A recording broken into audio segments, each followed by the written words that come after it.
xam-xam ba jolli na leeram ya jolli na.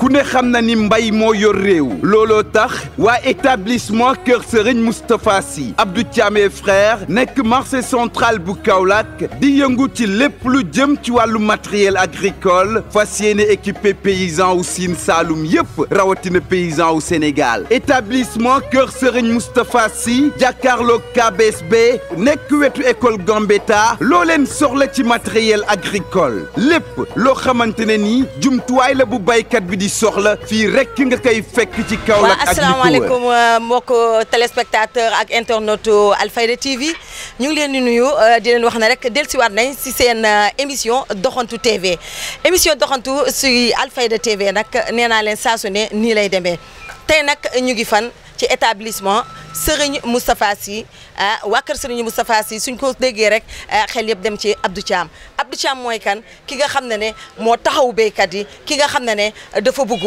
ñuy béy dundee waaye lépp loo xam ne mu di jumtuwaay ci wàllu mbay rek soo ñëwee di nga ko fekk mu ngi fan mu ngi ci ginnaaw école Gambetta jàkkaarloo ak KBSB bi Abdou Thiam ni ñuy def nag dañ koy nuyu mu nuyoon teeg téléspectateurs yi mu daal di may gunge ci biir rek ñu décortiquer lii di bagage yi Abdou salaamaaleykum. waaleykum salaam Sophie.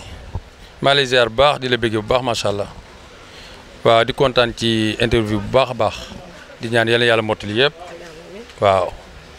waaw Abdou gis nañ ne tey nag tubaar fakkaala macha allah waaye lépp loo xam ne ci wàllu mbay la rek mu ngi ci place Abdou Thiam tey yii nii ndax mun nga maa wax naka la tudd ak jegesil Abdou.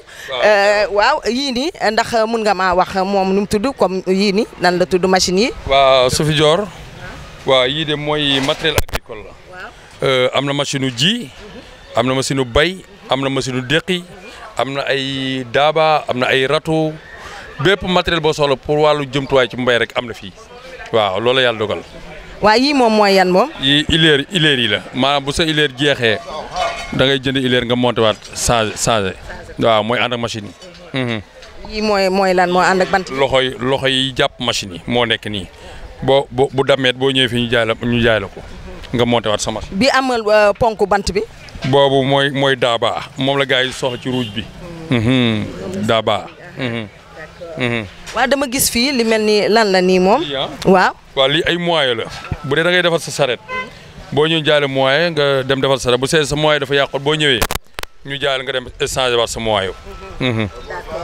waaw mais barigo yi gis nañ la nga def ko fii dafa am loo ci def wala dafa da nga koy lu mu demee. ay barigo vide la. waaw ay barigo vide la pour ñi nga xam dañuy soxla ndox ñi nga xam ne seen gox amul ndox wala sat seen robinet day tëj wala ñi am sànce yëpp ku ci ñëw rek barigo yaa ngi fi.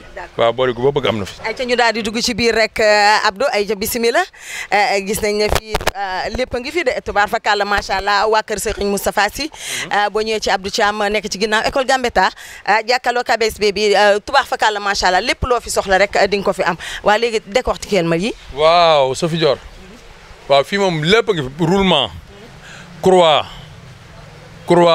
muy jaasi muy bépp pièce boo xam pièce bu ne changé la ci matériel yi lépp am na fi waaw moo nekk fi pièce moom bari na disque yeeg croix yeeg boulon yeeg bagage boo soxla daal ci matériel agricole boo ñëwee fekk ko fi moom incha allah waaw. lii moom mooy lan.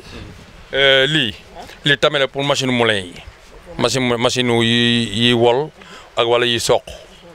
d'accord cercle bi lan la moom am bëñ. bi am bëñ mooy kii pion la. bu machine sommaire bu piñon buy daw bu piñon bi rasé boo ñëwee jaay la piñon nga dem changé dawalaat sa machine. bu beneen bu mag bële nag. voilà bële mooy disque bi dafa am disque buy ji gerte am buy ji mboq am buy ji dugub am buy ji basi am buy ji ñebbe yëpp am na fi. macha allah kon daal lépp day mët rek soo ñëwee fi nga xam ne moo di établissement waa kër Serigne Moustapha Sy Abdou ndax mun nga wax lan ngay woo béykat yi ndax it gis nañ ne yow yaa ngi jéem ci li nga xam ne mu di projection 2050 bi. waaw Sophie béykat yi moom di leen woo rek pour ñu dellu ci tool yi.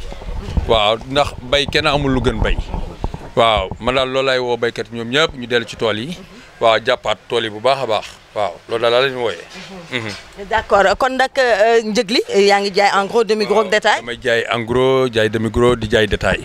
waaw bu dee livraison sax dañ la ko livré ba garage boo jëndee bagage fi mën nañ ko livré ba garage waaw loolu am na fi. ci établissement waa kër Sëñ Moustapha Sy. macha allah.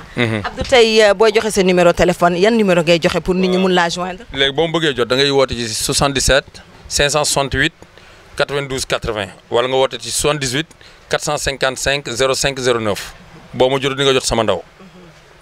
waaw mais gis naa fi ak ay yi pour abreuvoir yi. waaw matériel élevage la. loo ci bëgg muy mangeoire abreuvoir yëpp am na fi. poussin sax boo ko bëggee ñu jaay la ko. yow mii da ngay jaay loolu yëpp. may jaay poussin waaw may jaay poussin. Abdou mii de xam macha allah di. aja looy tàggatoo kon Abdou. waaw di leen gërëm di leen sant Sophie Dior. di sant ñëpp rek di gërëm di sant waa Alfayda yëpp rek. waaw di leen bëgg bu baax macha allah kontaan naa ci yéen bu baax. waaw. ayca di ko jaajëfal bu baax a baax kooku nag moom mooy Abdou Thiam ñu ñëwoon nag ci établissement waa Serigne Moustapha Sy nekk ci ginnaaw école Gambetta jàkkaarloo KBSB bi kon nag di leen wax lépp lu ngeen soxla si wàllu njiwu wàllu bay lépp loo xam ne daal luy dem si tool ak rawatina ci wàllu élevage bu ngeen ñëwee di ngeen ko fekk fii si Abdou Thiam kon nag Alfayda TV nii la ca kaw ca kanam jërë ngeen jëf.